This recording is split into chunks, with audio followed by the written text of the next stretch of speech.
बिल्ली और मुर्गे ने एक बार बचाई अपने मालिक की जान। एक गांव में पति पत्नी रहा करते थे। बहुत ही निर्धन थे और बहुत ही समस्या में अपना जीवन व्यतीत कर रहे थे। एक दिन पति ने अपनी पत्नी से कहा कि हे प्रिय, मैं सोच रहा हूँ कि मैं नगर चला जाऊँ और नगर में बहुत सारे काम होते हैं, वहाँ कुछ कार्य करूँ, वहाँ से कुछ धन कमा के लाऊँ, फिर गांव में अपना जीवन सुखपूर्वक व्यतीत किया जाए। पत्नी भी तैयार हो जाती है क्योंकि वो भी विपन्नता में अपना जीवन व्यतीत करती रहती है। वो पति के लिए रास्ते के खाने पीने की व्यवस्था करती है और पति को विदा करती है। पति चलता है। जाते हुए सफ़र में जंगल में वो देखता है कि एक जगह आग लगी है। आग चारों तरफ से लगी है और उसके बीच में एक सर्प है जो कि अभी जला नहीं है, लेकिन इंसान को लगता है, किसान को, कि ये सर्प जल जाएगा। वो सोचता है, उसके पास एक लाठी होती है, वो सोचता है कि सांप को मैं बचा सकता हूँ, लेकिन वो डरता भी है कि कहीं मैं लाठी से सांप को निकालूँ और ये सांप हम ही को ना डस ले। लेकिन इंसानी स्वभाव है, कहा जाता है कि इंसान के अंदर ममता होती है, दया की भावना होती है। उस दया की भावना के तहत उसने लाठी से उस सर्प को बाहर निकाला और बाहर निकाल के बहुत तेज़ी से भगा कि सर्प मुझे काट न ले। उसे उसी समय एक आवाज़ सुनाई दी, ठहरो, रुको। वो घूम के पीछे देखता है तो वही सांप जो है अपने फन फैलाए हुए उसको आवाज़ दे रहा है। कहता है, डरो मत, तुमने हमारी जान बचाई है और इस अपनी जान के बचाने की कीमत मैं आपको देना चाहता हूँ। मेरे पास आओ, मैं तुम्हारे कान में एक फूंक मारूंगा, उसके बाद से तुम्हें इस धरती पे जितने भी जीव जंतु जानवर पशु पक्षी हैं सबकी आवाज़ तुम समझोगे। लेकिन एक शर्त है, ये कभी किसी से बताओगे नहीं। अगर तुम बताओगे जिस दिन, उसी क्षण तुम्हारी मृत्यु हो जाएगी। किसान कहता है, ठीक है, हम किसी को नहीं बताएंगे।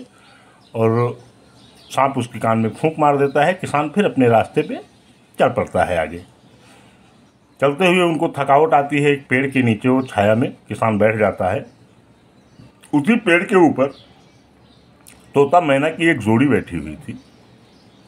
वो दोनों आपस में बात कर रहे हैं कि देखो, इंसान बुद्धिमान है, इंसान दुनिया में सब कुछ कर ले रहा है, लेकिन जिस धन को कमाने के लिए ये किसान नगर जा रहा है, इसे मालूम नहीं है कि जिस पेड़ के नीचे ये बैठा है, इसी पेड़ की जड़ की गहराइयों में एक बहुत बड़ा खजाना दबा हुआ है जो कि किसी के राजा के खजाने से भी ज़्यादा है।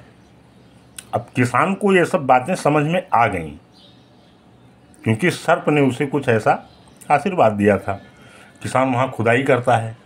वहाँ हकीकत में बहुत सारे खजाने छुपे हुए थे। किसान वहाँ से खजाना लेता है, वापस अपने गांव आता है। उसकी दरिद्रता दूर हो जाती है। बहुत सुखमय जीवन दोनों पति पत्नी बिताने लगते हैं। उस समय गाड़ी घोड़ा का चलन तो था नहीं, इसलिए इन लोगों ने भी अपने चलने के लिए घोड़ा घोड़ी इन सब की व्यवस्था की। बहुत सारी व्यवस्थाएं हो गई इनके पास। अच्छा घर बन गया इनका। दोनों लोग आराम से रहने लगे सुखपूर्वक। कुछ दिन गुजरे तो पत्नी ने कहा, किसान की पत्नी ने किसान से कहा, बहुत दिन हो गया मैं अपने मायके नहीं गई और मैं सोच रही हूँ कि मैं अपने मायके चलूँ। किसान ने भी कहा, हाँ सही है, हम लोगों की स्थिति बदल गई है, अब तो हम लोग अपने ससुराल में भी हम कुछ देने के काबिल हैं, चलो हम चलते हैं। ये दोनों लोग तैयारी करने लगे। घोड़ा तैयार हुआ, किसान की पत्नी के लिए उसकी घोड़ी तैयार हुई। किसान ने अपने सर पे पगड़ी बांधा और किसान की पत्नी जो है अपने ओजन के बराबर ही लगभग सोने के गहनों से लदी हुई अपने घोड़ी पे सवार होती है। किसान अपने घोड़े पे सवार होता है। दोनों चल रहे हैं। घोड़ा तो बहुत आराम से चल रहा है, लेकिन घोड़ी जो है वो थोड़ा थकावट महसूस कर रही है। घोड़ा घोड़ी से कहता है कि तुम कुछ थकी थकी लग रही हो, क्या बात है? तो घोड़े हिनहिनाते हैं। वो हिनहिना के ये बात कहता है, लेकिन किसान को जानवर की आवाज़ समझ में आती है, इसलिए किसान समझ रहा है कि घोड़ा कह क्या रहा है। तो घोड़ी कहती है घोड़े से कि तुम्हारा मालिक तो सर पे सिर्फ एक कपड़े की पगड़ी बांध के बैठा है, लेकिन मेरी मालकिन जो मेरे ऊपर बैठी है, ये अपने ओजन के बराबर ही सोने के गहने पहन के बैठी है, जिसके बोझ से हमको थकावट आ रही है, इसका ओजन ज़्यादा है। इस बात को सुन के किसान हंस देता है क्योंकि किसान को जानवर की आवाज़ समझ में आती है। जब वो हंसता है तो किसान की पत्नी किसान से बार बार पूछने लगती है कि तुम हंसे क्यों? किसान कहता है, कोई बात नहीं, बस ऐसे ही हंस दिया, कोई बात सोच रहा था। कहीं नहीं, कोई बात है, जब घोड़े हिनहिनाए तभी तुम हंसे, बात क्या है हमको बताओ। लेकिन कोई बात नहीं है, कहीं नहीं बताओ, नहीं बताओगे तो मैं जाऊँगी नहीं और हमें बहुत तकलीफ होगी, तुमने हमें नहीं बताया। किसान ने कहा ठीक है, जहाँ चल रही हो वहाँ चलो, फिर बता दूंगा क्या बात थी। वहाँ पहुँचते हैं दोनों लोग, इनका आतिथ्य सत्कार होता है, वहाँ रहते हैं। अब किसान की पत्नी एकदम पीछे पड़ी, फिर कहती नहीं बताओ। तो कहते हैं कि अच्छा चलो, अभी यहाँ आए हैं ससुराल में, अभी घर चलो फिर बताते हैं।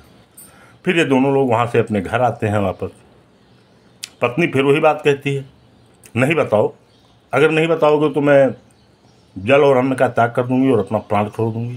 किसान सोचता है अगर हमारे न बताने से हमारी पत्नी का ही नुकसान हो जाए, उससे बढ़िया है कि मेरा ही नुकसान हो जाए और मैं बता दूं।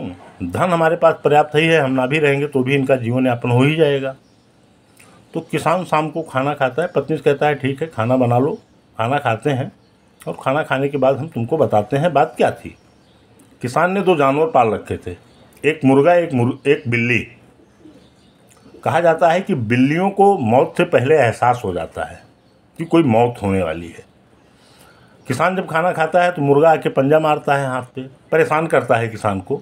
तो बिल्ली कहती है किसान उस मुर्गे से, मालिक को परेशान मत करो, मालिक का अंतिम खाना और अंतिम रात है, आज अपना मालिक मर जाएगा। मुर्गा कहता है क्यों मर जाएगा?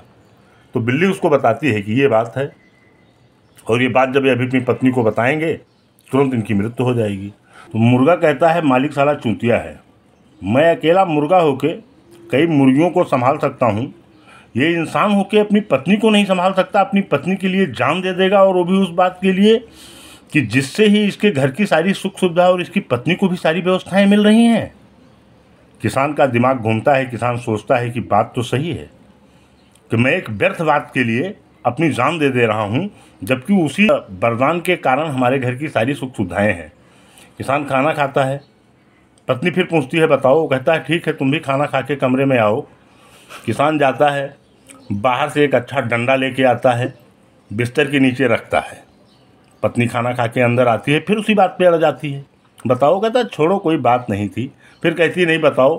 फिर किसान धीरे से डंडा निकालता है और ले डंडा, है मैया की दैया, है मैया की दैया, अब नहीं पूछूंगी, अब नहीं पूछूंगी, अब नहीं पूछूंगी। कहता नहीं पूछो, बात यही थी और कोई बात नहीं थी। फिर कहती है अब नहीं पूछूंगी। कहता नहीं बात यही थी, पूछो, और मैं तुमको बता रहा हूँ यही बात थी, मैं एक डंडा लूँगा और तुम्हारी पिटाई करूँगा। फिर पत्नी शांत हो जाती है, किसान भी बैठ जाता है। इसलिए कहा जाता है कभी भी अनर्गल बातों के लिए बहस नहीं करनी चाहिए, जो बातें सही हों उन्हीं बातों पे बात करनी चाहिए।